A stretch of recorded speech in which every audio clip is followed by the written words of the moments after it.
dunidu idil waxay isu bedelaysaa dunia colaadeed wadamo badan ayaa sameeysanaya isxulufaysi siyaasadeed dawlado badan ayaa diyaarsanaya ciidan si ay dalkooda ugu difaacdaan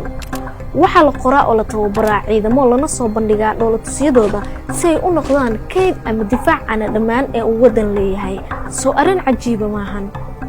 laakiin waxaan idin haynaa arin kale oo ka cajiibsan xil ay wadamada adduunka sameeysanayaan ciidamo kuwaas oo difaac u noqonaya haddana waxa jira wadamo aan gabi ahaanba lahayn ciidamo military ah waxaan idin soo gudbinaynaa 10 dal oo aan lahayn ciidamo military ah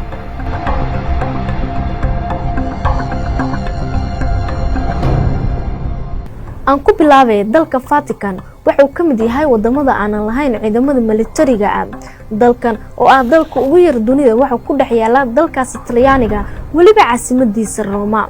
ma jirto walwal weyn uu ka qabo in lagu soo duulo maadaama uu ku dhex yaalo Talyaaniga waxa intaas sii dheer inay tahay halka uu ku nool yahay boobka ilaalintiisuna waa sharci dalkaas Talyaaniga wadamada aan ciidamada lahayn waxa qayb ka ah Andorra wadankan yar waxa ku dhex yaala buuraha Pyrenees oo dhaxeeya Spain iyo Faransa isla wadamadaas ayuu heshiis la saxiixday si ay u ilaaliyaan Andorra wuxuu leeyahay ciidamo yar kuwaas oo ilaaliyo anshaxa xaafadaha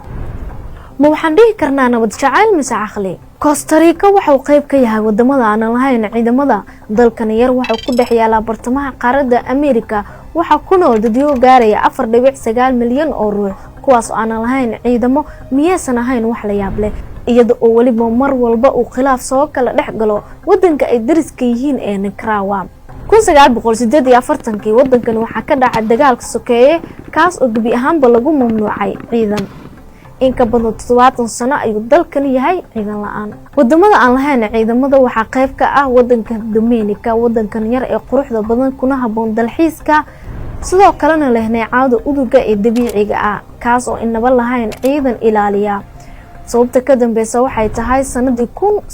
1981 ayaa waxa weerar ku soo qaaday ciidamo kuwaas oo isku dayay inay afgambiyaan xukuumadda Dominica taas oo kabi ahaanba looga mamnuucay inuu lahaado ciidan dalka Iceland waxa uu ka mid yahay wadamada aan lahayn ciidamada wadanka quruxda badan qof walba uu jecel yahay in mar uu ku soo dalxiiso hadii uusan lahayn ciidan ka ilaaliya cadawga soo arin cajiib maahan wadankani waxa uu xubin joogto ka yahay isu taga NATO sidoo kale waxa uu heshiis kula jira dalka Mareykanka si uu cadawga uga ilaaliyo sidoo kale Mauritius waxa uu qayb ka yahay wadamada aan lahayn ciidamada dalkan qariirad ahaan Afrikaanka sidoo kale Indianka ah waxa uu ka mid yahay wadamada leh xeebaha ugu quruxda badan dunida arinta la yaab kale ayaa ah in dalkan uusan lahayn ciidan ka ilaaliya cadawga kuwaas oo ga imaanaya dibadda tan iyo sanadii 1968 taabadelkeed waxay leeyihiin ciidan ka kooban 10,000 oo boolis kuwaas oo loogu talagalay inay joojiyaan rabshadaha dalka gudihiisa ah sidoo kale ay agaasimaan xafladaha dawliga ah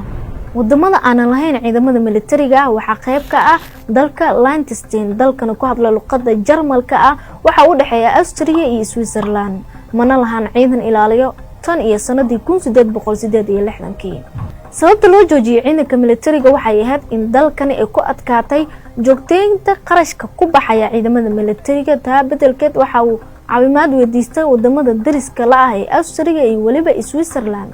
ma dhihi karnaa dalkani waa dal cabqari ah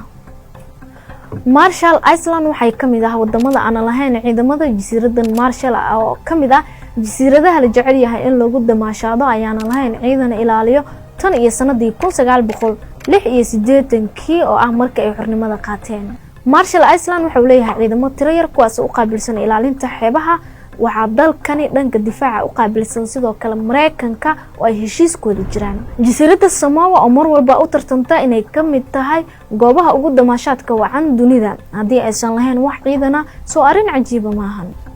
tan iyo 1962 waxay heshiis saaxiibtinimo kula jiraan dalka New Zealand dalkaasi oo u qaabilsan dhanka difaaca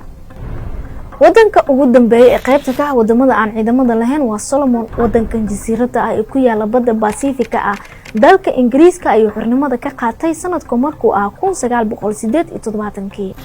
wadankan ayaan lahayn wax ciidan ah tan iyo dagaalkii muddada socday ee qowmiyadaha kaas oo soo dhamaaday 2003